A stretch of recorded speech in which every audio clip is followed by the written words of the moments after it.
Hey guys, Darren here. Welcome to Mayhem Country Living. I wanted to show you what we're working on today. It is taking things and repurposing them. This is stuff that our grandparents did and they just called it life and living. But before I do, I did want to say we have found out that we're going to have another grandson, so that's going to be really cool stuff. It's another one in our army. That's what we're making. Anyway, guys. Okay, guys, now we're back. I'm going to show you what we're working on. I was out working out in the backyard doing some stuff with the chickens, wearing my just some pants that I bought recently, old canvas fire hose pants and everything. And the damnedest thing happened. I ripped the knee out of them. And I thought, well, these things aren't that old and they're heavy duty. I don't know what happened, just a stress point or a bad spot in them. And I thought, well, I hate to throw these things away. I haven't had them that long. And I got to thinking, this is something that I remember my grandparents doing. And they would take a pair of pants and before they threw them in the rag box to make rags out of and to make blankets and stuff like that out of, they would always cut all the buttons off, cut the zippers out, put them in the zipper box, and put the buttons in the mason jar or the Danish cookie tin, the big blue one. Everybody's grandmother had them. And then they would collect all the buttons and do all of that and cycle those things through and through and through. Or if it was just something that was just too small for you, then those were always hand-me-downs. And who wore hand-me-downs? Yeah, who wore high waters? Can I get an amen? Yeah. Okay, guys, so now this is just something I've been working on. And this is a pair of pants. This is what ripped the knee out of them. Like I said, $30 pants, you know, that canvas, natural fabric, and damn things ripped out. Had them for less than a year. I'm hard on my clothing, but these were what I was wearing around the house and the property. So this is one of the things that we're working on. And I know you're saying, well, what is that? You know, it looks like a waste of time. Well, it could be. I could go to Walmart and I could buy 3 of these for $10. And I absolutely could. And they would be pretty and neat and all uniform and everything. But why? When I can do this. This is a drawstring bag. I'm almost through with the stitching. You'll have to excuse my stitching. I am rusty. I have not done this in quite a long time. I can sew on a button, do a hem. I can run a continuous. I could stitch you up if I had to, but we won't go into that. Thank God you don't have to. What's that, lady? Thank God you don't have to. Shush it. I know something I could stitch up. Your mouth. Maybe a mouth. All right, guys, now we're back, and this is, like I said, this is something I just kind of knocked around and been stitching it up this afternoon. One of the things I'm going to use this for is when we go to shoot out in the backyard, I'll throw 5 guns in my range bag and I'll carry them outside, and over the course of the couple of years they've started getting scratched up. So every individual gun that I have that I'm going to carry, I'm going to have a bunch of these just bags with drawstrings on them, and they're going to go in there. That way they will not get scratched up as much. The magazine, the holster, all that's just going to slide into it and will fit nicely.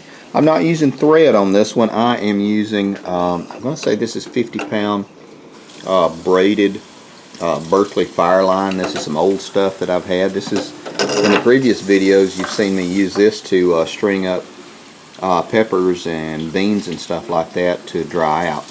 This stuff works great. I'm using a curved canvas or upholstery needle, a sail needle. This is for the thicker stuff, and it's working really well. Got a decent pair of needle holders. Decent, not good. And then I got some small sharps, scissors to just trim everything. So I'll do a couple of stitches and just show you exactly what we're doing. This is reusing what you have. More to come. Okay guys, I'm going to show you what we're doing here. I've got this threaded up with maybe 2 or 3 feet more of the fishing line. I'm just running, I'm not doing any kind of fancy threads or anything like that.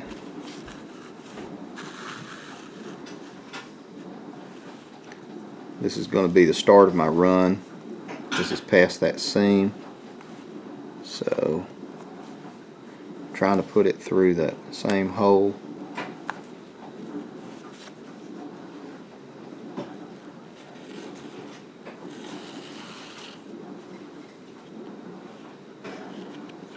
Pull that down. Now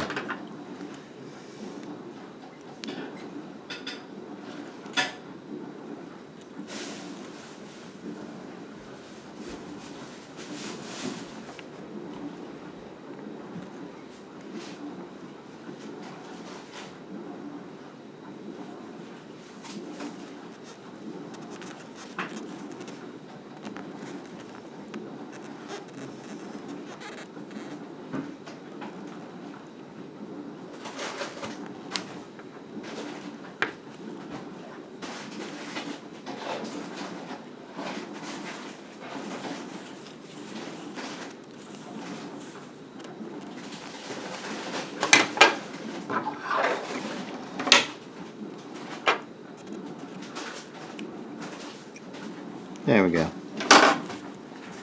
You get the idea. Now, that's going to be the start of our run. I'm going to run this, the paracords inside. We're just going to run it through. Okay, guys, and you can see that we've got this one finished. Like I said, it's been a long time since I've stitched anything like this, but the stitches aren't too bad, and this is what I got it for. Was basically just like this. Pull it up,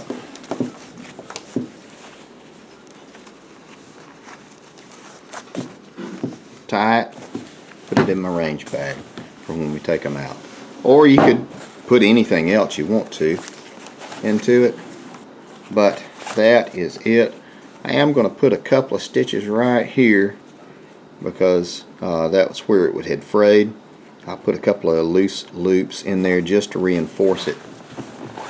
But there you go, and you can see plenty of room in there for the larger one, so my 9mm will fit in there just as well. Okay guys, now we're back. I'm about through with this one for the evening, but I did want to show you I'm going to use the leg of this one, cut it off here, and stitch it up the same way. Put a drawstring on the end of it and use it the same way. You can also, you know, if you were using regular thread, you could get the colors to match, but I'm using braided fireline, which has a lot more tensile strength than just regular thread, so I don't care what color it is. Once I get this thing cut here, I'll probably even those up, and I'll make me a fantastic pair of short shorts. How about that? With the front pockets hanging out. Yeah. Not for her to me, for me to wear. Yeah. Okay guys, all joking aside, this is just another way to extend what you have, to repurpose the stuff. This is again what our grandparents used to do, and it wasn't called crazy prepping, it was just called living, because you had to make do with what you had.